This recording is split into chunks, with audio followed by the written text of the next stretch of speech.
Ladies and gentlemen, thanks for joining us today. My name is Matt Anderson, the Chief Growth Officer at the Space Force Association, and today we continue our space warfighting talks with the Senior Enlisted Leader from the Intelligence Directorate at Space Systems Command at LA Air Force Base in Los Angeles, California, Chief Ron Lerch. Chief, thanks for joining us today. It's a pleasure. Nice to meet you.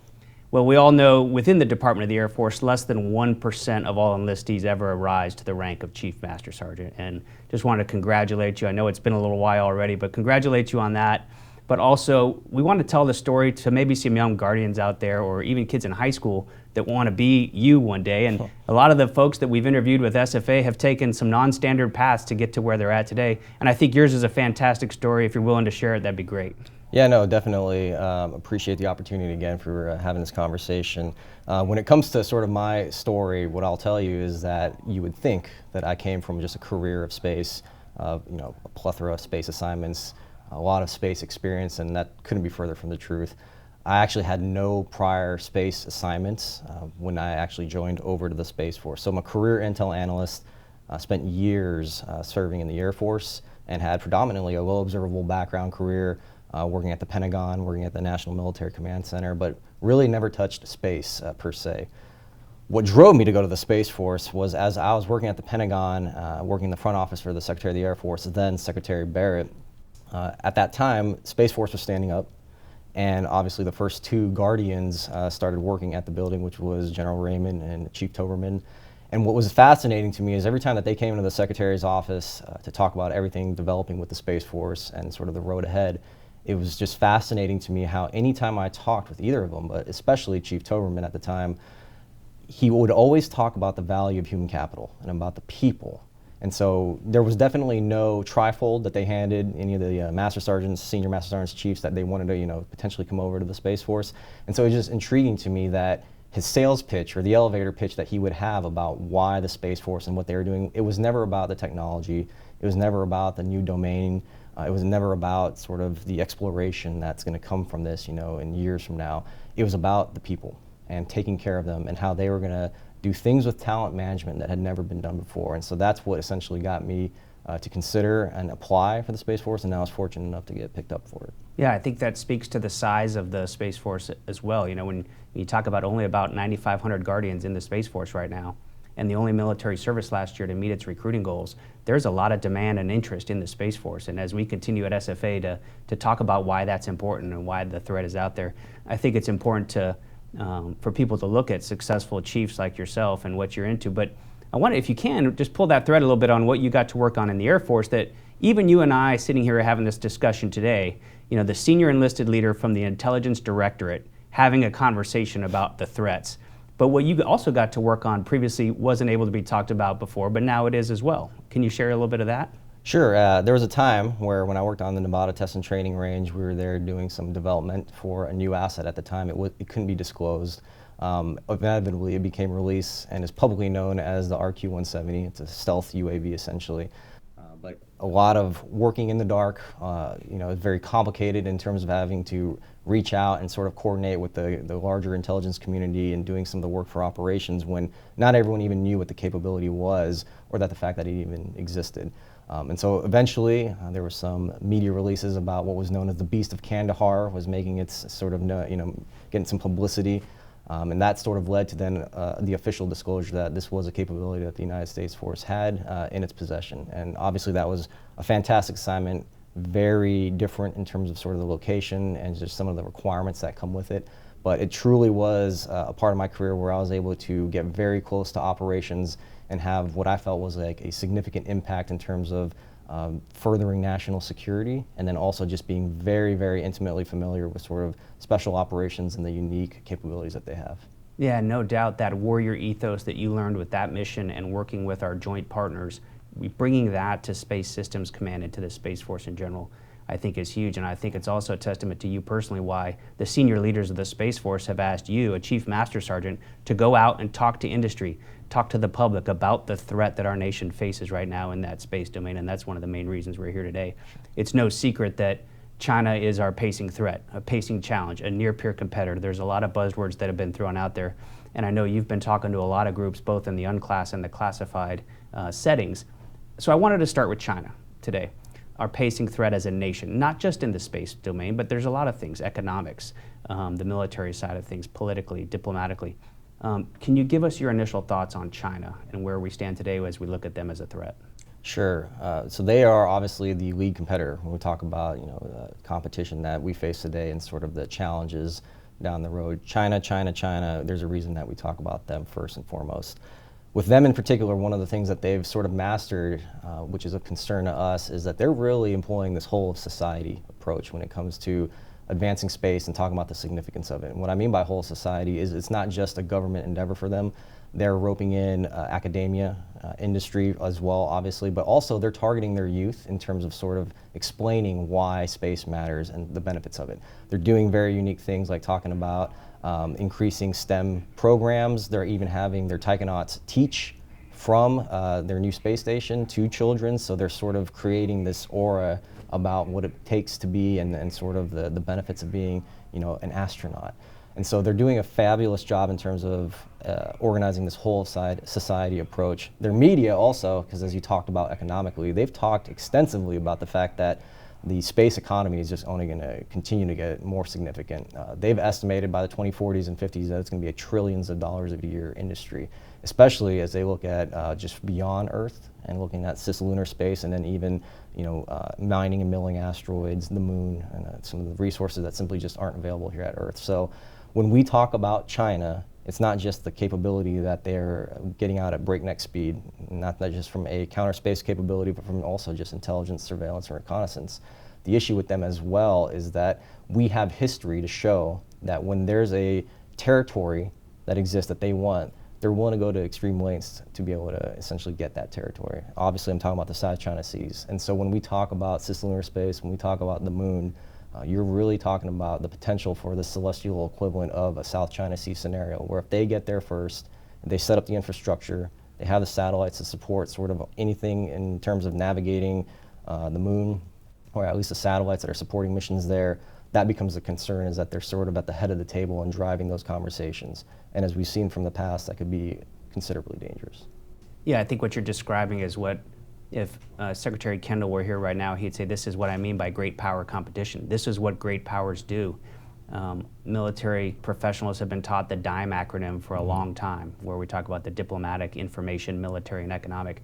And we are competing with them in all four of those categories. And I've heard from other recent interviews, and they've said, hey, I want to know when the price of grain goes up in China. I want to know, if you want to think about, we often talk about Russian oligarchs, but the Chinese have their own version of wealthy families that have been in power for decades and may or may not have their money and their resources dispersed all over the globe. When that money starts moving, our intelligence professionals want to know. Sure. These could be non-standard indications and warnings that our country needs to think about. Let's shift gears a little bit to Russia. A few years have passed now since Russia invaded Ukraine. And we are learning a lot of lessons. The world is learning a lot of lessons. But very recently, General Whiting, the commander of U.S. Space Command, told the Senate Armed Services Committee, let's not take our eye off of Russia when we talk about the space domain. Get your thoughts on Russia as how, maybe compare and contrast where they are at with China in the space domain. Sure, yeah, they've got their hands tied, obviously, with the conflict in Ukraine, and that's taken a considerable toll in terms of their spending and from the defense side of things, where their programs that they originally had forecasted and where they were going to be simply aren't where they're at now. And that's sort of the cause of obviously everything that's happened with having to now resupply things that they probably weren't counting on having to resupply. So everything from troops to tanks, armor, you name it. These are the things that their defense sector is essentially focused on right now. When we talk about how we can't take our eye off of Russia, a prime example of this is the recent intelligence that has been confirmed by the administration and talked about extensively in the media, which is the counter-satellite or anti-satellite capability that we have intelligence to suggest that the Russians are investing in and looking at putting into orbit in the very near future. And this is a capability where, simply put, if you're talking about detonating a nuclear weapon in space, there's going to be effects for that kind of a capability that aren't surgical per se. It's going to be something that impacts significant portions of space, makes significant portions of it unusable. And to be fair, you've had efforts in the past like Starfish Prime where we've tested high altitude nuclear detonations, but with these kind of capabilities and with the Russians sort of behind it, The ultimate concern is what will it take, or what sort of red line needs to be crossed for them to feel like this is a capability that they now need to execute in space. And that's the point of concern there. But ultimately, we should not take our eye off the fact that the Russians are still innovating, they're still putting up capability in space, and while they may not have the same number of satellites, they may not have the same intelligence, surveillance, reconnaissance sort of apparatus supporting that, we still have to honor the fact that the Russians are investing in these novel technologies that are designed to still keep NATO at bay and still pose a threat to the West. And it's not just in space. One of the other systems that's been talked about recently is the Skyfall. You know, you're talking about a nuclear-powered cruise missile. So not just nuclear-armed, but nuclear-powered cruise missile. So there certainly has been precedents, and there certainly are examples just in recent history where this is clearly something that the Russians still value, and we can't take our eye off the fact that they still pose a threat. Yeah, I think just a few months ago, the Chief of Space Operations, General Saltzman, released a white paper that talked about competitive endurance. And he's asking the Space Force to think about competitive endurance in a few different facets, but one of them is avoiding operational surprise. Sure. And I think I want to go back to China a little bit. One way to avoid operational surprise is to have really good space domain awareness. Mm-hmm. And oftentimes, when people think about space situational awareness and they compare it to space domain awareness, I've heard the comparison of the attacks on 9/11. On that day, the FAA had space situational awareness. They knew that there were planes up in the air, and when they grounded them, they were all on the ground. But only NORAD was attempting to get actual domain awareness. What is the intent of these hijackers? What is the intent? So if you can get a fighter aircraft up next to a hijacked aircraft, there are certain things you can see in the cockpit, whether the shades are down or who's actually in control of the aircraft. You can start to judge intent. China has shown that they have unbelievable space domain awareness with some of their recent actions. Can we dive into a little bit more of the details from an unclassified threat perspective on China, and give us a peek under the tent from your perspective? Sure. So when we talk about China, I think it's important to remember that any potential conflict that happens by 2027 or after, because I think that's important to also foot stomp, is we get so wrapped around the act sometimes of thinking that there's this potential conflict that could occur by 2027, and that when 2027 hits, New Year's Eve for 2028, that we're all of a sudden going to be able to just take a nice, deep breath and say, all right, it's over, we're past it. And that's not the case. 2027 could easily become 2030 and so on. But when we talk about 2027 and sort of why that matters, one of the big things, and as you said, sort of what's under the tent, is we have to remember that this, for China and a Taiwan conflict, it's a home game, right? And so in terms of what capabilities do they have on mainland, what assets do they have that are parked all the way out in GEO that are essentially providing that neighborhood cop function and doing space domain awareness, for them, they have the benefit of this is their physical territory. And so the assets that they have on the mainland that are able to see the space, the radars that they have, the telescopes that they've got, the surface vessels that are essentially ships with exquisite equipment that are out at sea. These are all things that they are essentially using to help feed what they have as space domain awareness. And we've seen evidence of how good that space domain awareness is. There's a very well documented history, completely unclassified and available via publicly available information, that documents sort of this cat and mouse game that's happened in space out at GEO, where you essentially have Chinese and US satellites following each other, and which is why they call it a cat and mouse game. To be able to do that and to be able to have the fidelity of information to make those decisions and to have that capability, that inherently requires exquisite space domain awareness. So it's something that we should certainly not take away from the Chinese or think that we potentially have better awareness than them, at least right now, especially since, like I said earlier, this is a home game for them and potentially an away game for us. Yeah, it's every commander of Space Command, Space Operations Command continues to talk about, I need to understand the domain more. And if we want to start thinking about the United States dynamic space operations and how we compare to China and Russia, we clearly have got to continue to up our game in the SDA realm. I wanted to bring it back to you personally a little bit more. Sure. As you look at how unique this is, that as a Chief Master Sergeant in the Space Force, you're out talking to public venues about the threat. Compare and contrast that with our Chinese counterparts. Sure. So simply put, that wouldn't be happening in China. There's so much, mission command, just the idea of mission command and how you would delegate authority and how you would trust organizations and your subordinates to be able to get after your guidance and intent that you outline. That's something that we know the PRC is not good at. we know that they're struggling with that. And it really goes against sort of what the CCP and sort of the philosophy that exists within the country in terms of where decisions are made and what echelons those decisions are made.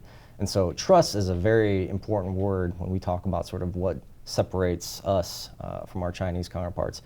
Here in the US, enlisted troops, especially in the Space Force, we don't have a ceiling per se in terms of what are we capable of doing and what opportunities can we be provided. I mean, we have people, some of the most notable generals that are out there were prior enlisted. And so when I say there's no ceiling for them, there really isn't.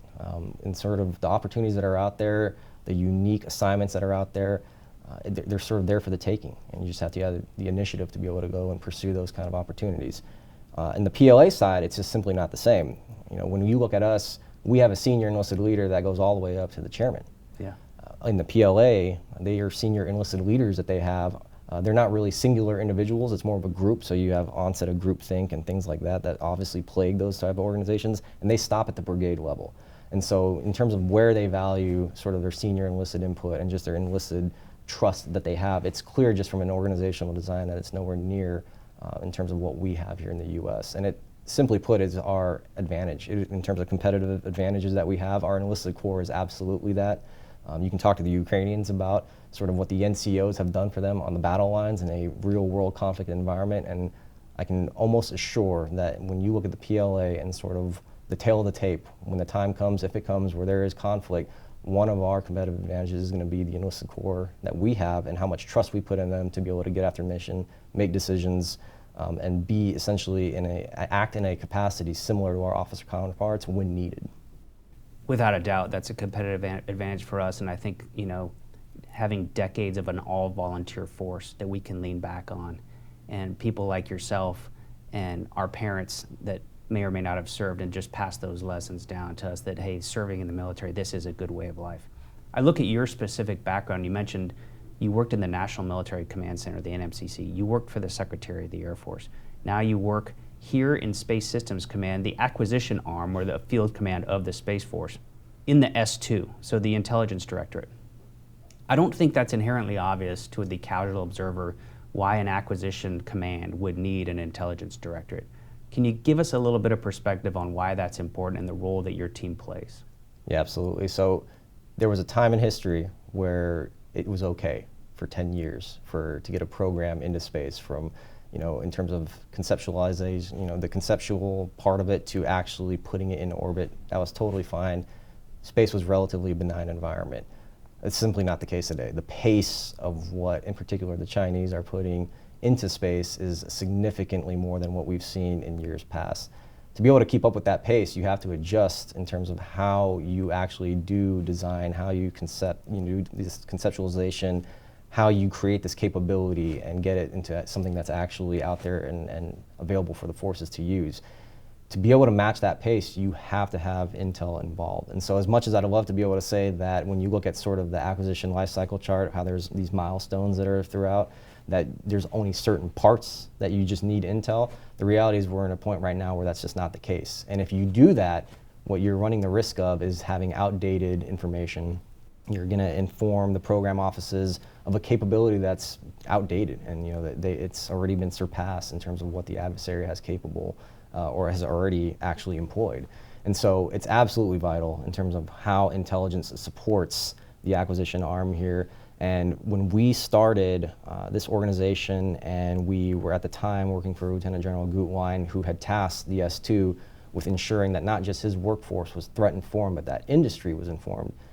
He basically took the leash off of us to be able to go off and make sure that we were doing everything in our power, from not just stovepiping data and saying, well, hey, here's a conference, and if you have the right clearances, great, you're going to be able to come to the Intel briefing. Now we're doing this in unclassified settings. We're going to industry. They're coming to us if able. If we're ever out visiting some of our geographically separated units, we're making sure that we pay our industry partners a visit when we're out there, just to be able to at least give them something in terms of what the current threat is or what changes have happened in the space domain. And even if it's in an unclassified level, it's still important to communicate those changes. Yeah, I think that's huge. As industry, especially publicly traded companies in the United States, when we think about the difference between us and China, industry is also a competitive advantage if we take advantage of it in the right way. Sure.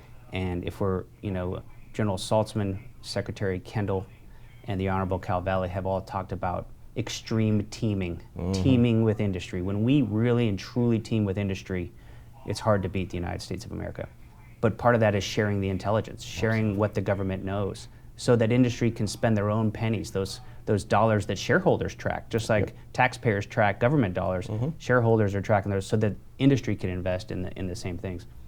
So we've talked a little bit about what our adversaries are developing, but I want the American people to be assured for what we're doing as well.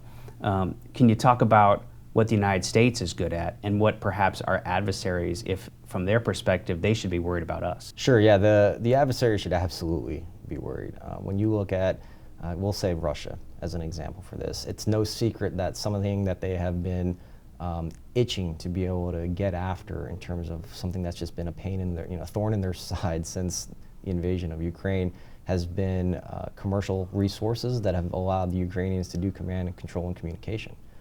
And that's something that the Russians were not counting on to be available for the Ukrainian military to be able to use. And so the innovation that comes with being able to provide those capabilities to a military so that they can do that critical function of C3 and being able to not operate in an environment where they're blind or deaf, it's hugely vital. And I think we've all seen how it's paid off for the Ukrainians because what should have been on paper, a conflict that ended relatively early, is still ongoing, and it's evident and clear that the Ukrainians are putting up a fight. When you look at the Chinese and in terms of, what do they have to be worried about? We know that they're worried because when it comes to intellectual theft, they come to the U.S. in terms of how they can just sort of leapfrog all the R&D that we do and the innovation that we are after to be able to just come up with a viable solution that they can just sort of, like I said, not worry about spending the dollars to be able to do that, and they just sort of leapfrog to a solution. They're getting to that point, and they're doing that because they know what the U.S. is doing in terms of what we are resourcing. They know what industry is creating. They know it's exquisite. They know it's capable. And so it's obvious in terms of just the intellectual theft and the sort of proprietary data that gets stolen from not just the clear defense contractors, but just our networks in general and cybersecurity. It's clear that they're concerned about it.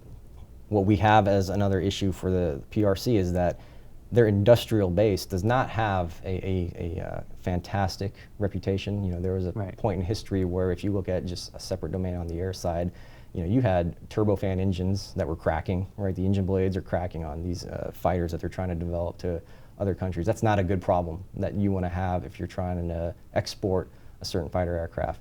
Their J-20, which is supposed to be their 5th gen fighter, you essentially have a Lamborghini that's powered by a Honda engine because the engine and how they were able to design it was nowhere near sort of what we're able to design in terms of capable aircraft engines. And so there's a history of their industrial base not being at the same standard, and I just don't think we've had the opportunity and the time to be able to see how that's played out in space.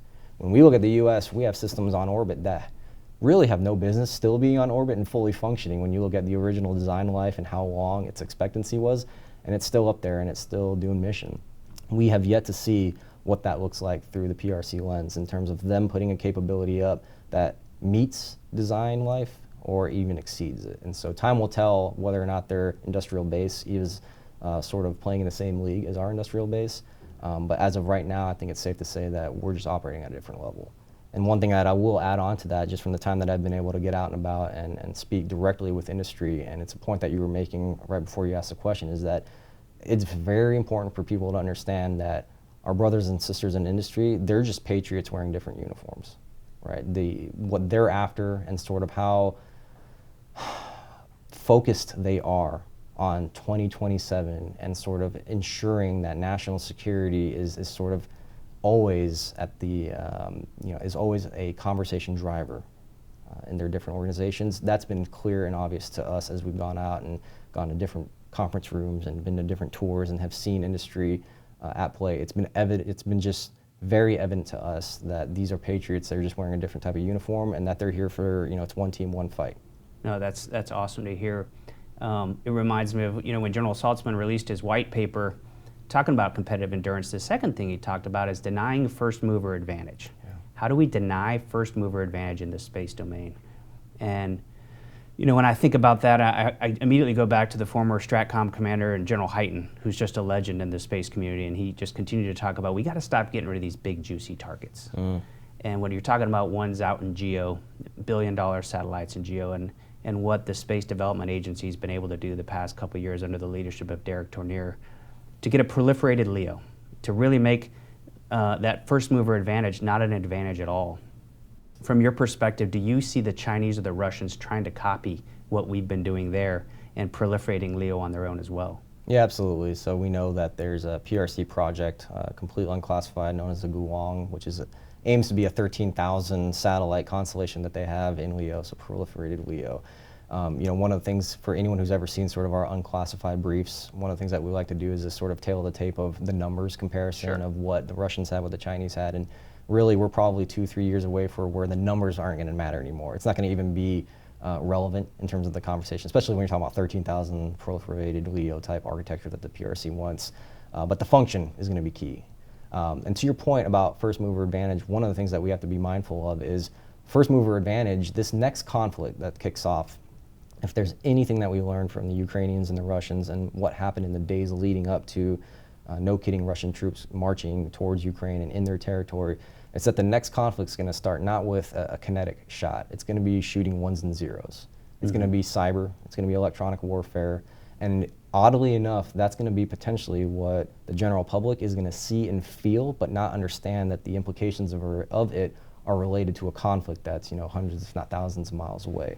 And what I mean by that is when you go after the cyber infrastructure, when you go after our critical infrastructure, you're essentially sowing the seeds of discord back home to just generate confusion, generate just chaos, while then you're able to sort of take advantage of that and see how the U.S. has got their hands tied with that to then basically move into and seize Taiwan in relatively short order. That is in a perfect world what a country like China would love to be able to do. But all of that starts with, like I said, a first shot being taken using ones and zeros and going after cyber, going after EW, and targeting even potentially our civilian infrastructure just for the purpose of creating enough chaos on the home turf that our hands are tied and that we aren't able to invest appropriately into defending Taiwan. Yeah, it's fascinating to think about how it affects all portions of not only the military but our government. And the third part of General Saltzman's white paper was responsible counter-space campaigning. Responsible counter-space campaigning. So in a responsible manner, if we think at other domains, if you want to achieve air superiority or maritime superiority or on the land, for example, that might involve blowing something up. In order to gain that superiority, you might have to destroy something. And that's one of the challenges in the space domain. If you're trying to remove an advantage from your adversary but maintain your own advantage of space, you cannot be irresponsible in the space domain and do an anti-satellite missile and that creates debris all over LEO, GEO, or MEO, for example.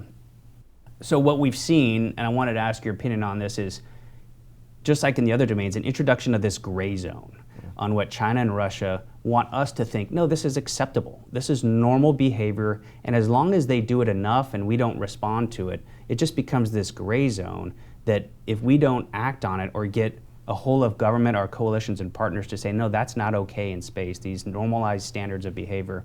Can you talk about the danger of that gray zone, maybe what we've seen with China and Russia, what they've done recently to kind of just push the limit there, below the threshold of armed conflict, but still a gray zone? Yeah, absolutely. So, within the intelligence community and even parts of the DoD, we often refer to as the Ukraine and Russia conflict as the first commercial space war, just because of how pivotal commercial space has been in terms of offering capabilities. And if it's not the C3 part that I talked about earlier, it's imaging and seeing these columns and these formations of Russian troops and equipment marching into Ukraine, even though the Kremlin's saying that they're not doing that, and sort of really getting after sort of the disinformation that happens. And so when we talk about gray zone and sort of how they're exploiting that, we're absolutely seeing that in terms of what the Chinese do. They love to jam things up in court. They do lawfare, and they do it pretty well. They did it with the South China Seas and sort of the territorial claims there. We've seen evidence in the media where they talk about how 10 kilometers is what they believe the norm should be for how the distance between two spacecraft. And so then they're using that to sort of fuel a narrative that our proliferated LEO, Starlink, that essentially it poses a threat to their space station at times because Starlink satellites are not abiding by this 10-kilometer distance that they believe is what should realistically be the distance between spacecraft that promotes sort of safety in space. So that's an example of sort of how they are using that gray zone to further their agenda and talk about sort of their narrative that they're really getting after. And ultimately what they're trying to do there is really how can they jam up sort of in legal proceedings what could potentially then be a holdup for further proliferated LEO network or other capabilities that go into space, because they sort of start saying, well, hey, we didn't get the opportunity to, or the way that they were able to sort of get these orbits was illegal. And so we want to hold on this. All the while, it sort of gives them an opportunity to catch up in terms of their capability. The Russians, they've been a little bit more direct. There was a UN meeting where the topic at hand a couple of years ago was safety in space. And they sent a representative who, in his opening remarks, essentially said that if you're supporting the war, then it doesn't matter if you're commercial, you're a target. And so they made it very clear that in their eyes, and you know, at least from the Kremlin's perspective, that if you are contributing to a war zone or to a conflicted area, that they will consider you a viable and legal target. And so we are definitely in a point right now where in terms of what's right or what's wrong in space and who gets to sort of carve what norms are, I think you're going to see over the next decade that that's really going to take central in terms of the discussion about the space domain and could potentially be a rallying point for some of the key parties to get involved and talk about what is right, what's not wrong. Otherwise, you're going to have these potential situations like with this anti-satellite nuclear capability that the Russians potentially will have in orbit. And instead of being able to discuss these kind of issues and talk about the negative aspect of it and why they shouldn't do it, the Russians could potentially put it in orbit, and now you're going to have arguably the most polarizing event in terms of the history of the space domain and what comes from it. You know, there's a lot of different ways it could go, and one of obviously the more fearful ways is that it really begins the true weaponization of space. I'm glad you brought up the commercial with the Russian-Ukraine conflict and specifically with space. When we think of space in our country, we think civil, commercial, and national security space, kind of a triad, if you will. Does that exist in China, or is it all basically the same thing? Yeah, for them, they absolutely have made strides in terms of what it means for them to have an industrial base and a commercial entity. But make no mistake about it, the commercial entities there are sort of designed to be able to attract and get into markets that historically have probably wanted to stay away from doing business with China. You know, using Long March rockets, which are affiliated with the PLA, to be able to put your commercial payload into orbit. Folks have sort of steered clear of that. But as China has really tapped into creating its own true commercial market, it becomes a little bit more stomachable for folks to do business with the Chinese because it's their commercial side of it. They've even, most recently here, just earlier this year, they've actually created their first spaceport for commercial use. One of the launch pads is already available, and then there's a second, more universal launch pad that's going to open up, I believe, sometime this spring. And so they're definitely making the strides in terms of not just the launch systems, but even the infrastructure to really get after how they can sort of promote themselves as not just being the military side of space, but also being the civil side as well. And then obviously, like we've talked about already, they have their own space station, they're doing their own exploration. They have absolutely some ambitious plans in terms of further exploration of not just the moon, but even going out to Mars. So for them, as I alluded to earlier when I talk about whole society, they're certainly not just trying to make it sound like, hey, our interest in space is not one of just we want to have military advantage. They are communicating and messaging to the people there that this is almost like part of their destiny, that they're destined to be exploring space in places that the U.S. has not gotten to, that they're going to get there first before we do, that they have the Artemis program that we have to sort of get to the moon by 2030. They have a direct competitor to that in the form of their International Lunar Research Station, which they were very, very tight with the Russians at first. And as over time they started to see that maybe the Russians aren't going to be able to contribute as much as they'd like, they've really started to open the apparatus for that to attract other partners. And so they're doing everything from making it more civil, making a commercial strides. They're attracting international cooperation. These cooperation efforts are then leading to other avenues for them in terms of how they are able to potentially exploit these new countries as client states and really expand how much influence the country has in these regions as well. Chief, we're slowly running out of time, but I just wanted to, if I had a crystal ball and as we approach a presidential election in our own country and China and Russia have their own political challenges, I can't help but think I'm going to hear these talking points that you've brought up today and you've been sharing with industry and guardians around the world actually. later throughout this year. And I really hope our elected officials bring these topics up and we have adult conversations in public and talk about where our nation as a whole of government really needs to go. But any parting thoughts for our viewers before we go? Yeah, I think the key thing to understand really, why a Space Force? That's a really popular question, especially here in LA. You can't go to a grocery store or stop and get gas without folks being interested because there's just not that much military in the area. And a very common question is about, hey, why do we need a Space Force, or why the Space Force? What do you guys actually do? And I think the sooner that people understand that their everyday lives can be impacted by hostile acts in space, I think then it'll be much easier to have these conversations, and people will be much more willing to entertain the investment that's required for space and to understand the benefit of exploration of space. We are living in a world right now where if GPS went away, it is not that you just won't be able to Uber to your favorite restaurant or get to the airport on time.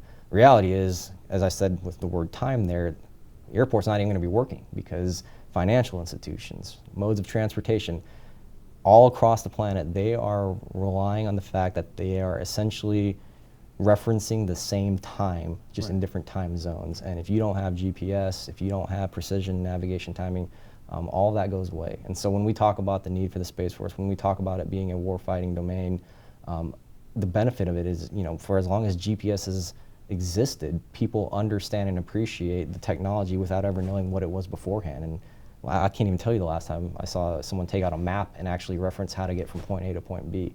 And so I think it's important to just really understand, and if there's anything I can impart on anyone who sees this, for them to really appreciate that this is a warfighting domain, there's a threat, and that the protection of it is going to be key, not just for the U.S., but for the whole world. And everything that we're seeing happening here near Earth is just going to really expand out into greater distances.